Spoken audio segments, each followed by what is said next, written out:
Hello creation, I hope you're well. This is another piece that I've come across. I don't know when I wrote it. Might have been around about 2013, I'm not sure.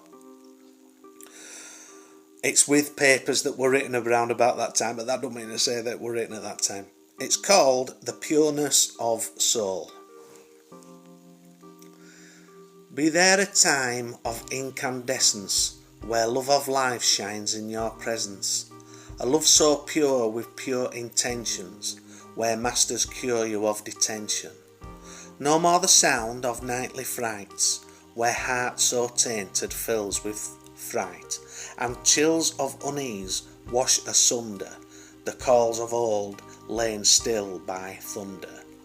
Ballast grows as walls do tumble, out with ancient as life did stumble. Records show unease of man, this called for action, master plan. Read the act of riot once more, call to arms from distant shore, and last of warriors leave the dance as all have taken final chance. Voice of wilderness, beast of burden, task sought solace from challenge of hardened. Cost so little as forward marched, through deserts of plenty with throats so parched.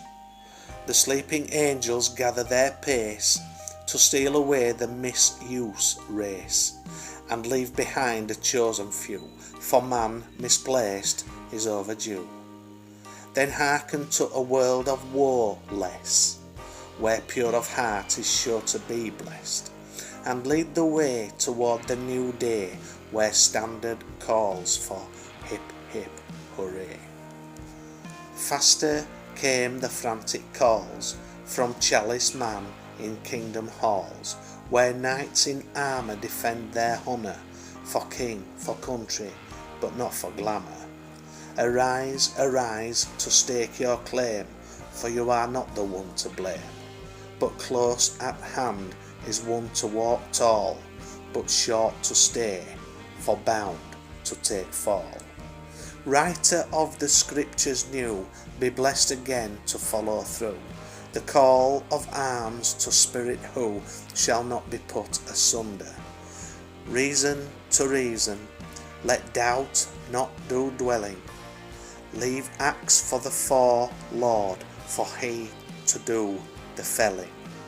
And preceded laughter shall at last be called to a time where the laughter shall no more be stalled. With this the ending of spirit, of race, we know that the calling is still taking place. But fear not for loss of your spiritual goal, for nothing can take the pureness of soul.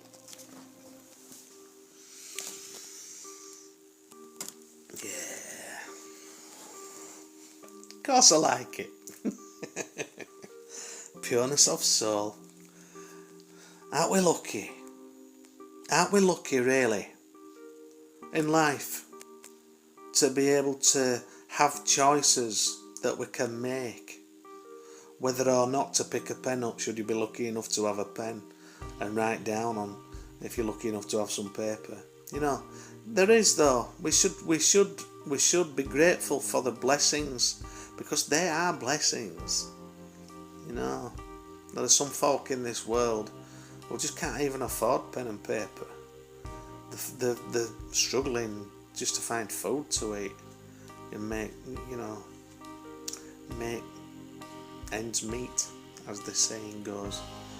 But yeah, I'm grateful, very grateful for my life, very grateful for all experiences that I've had, both in spirit and in the physical. You know, all experiences, very. If I'm honest, it's been a challenge to let go of certain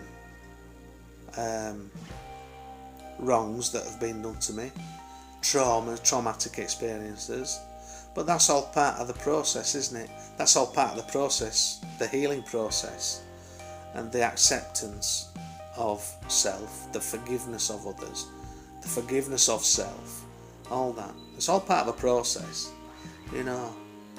It's, psychologically, you know, sort of speaking, we are so complex. We are so complex, you know. Yeah. When I knew there was something wrong. There was, I think, when was it? 15 years, 2012.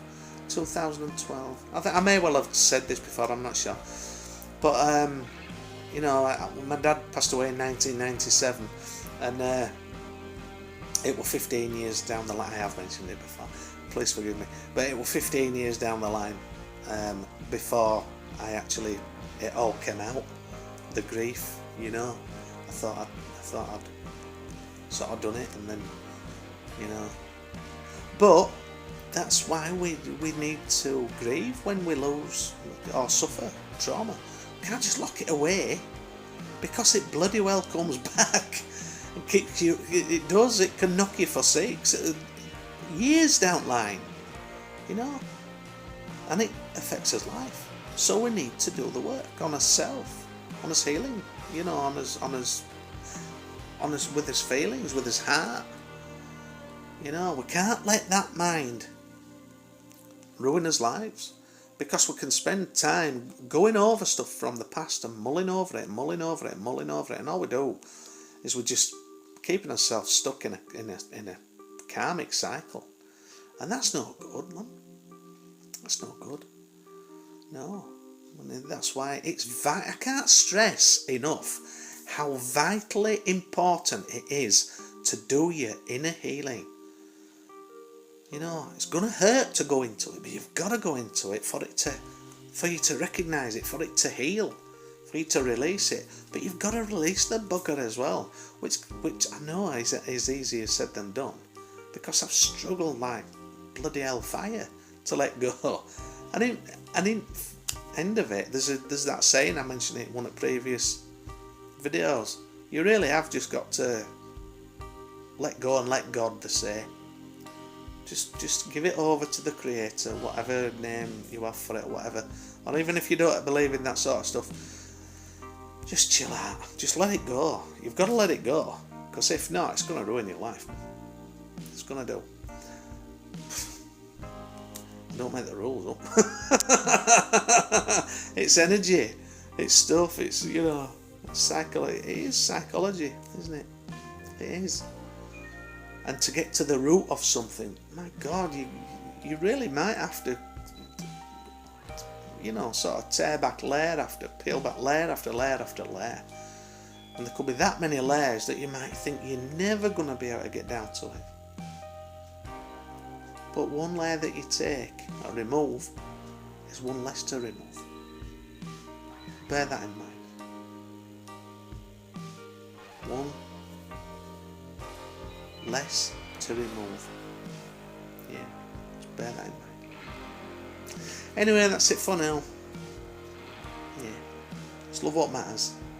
Bear that in mind. Take care.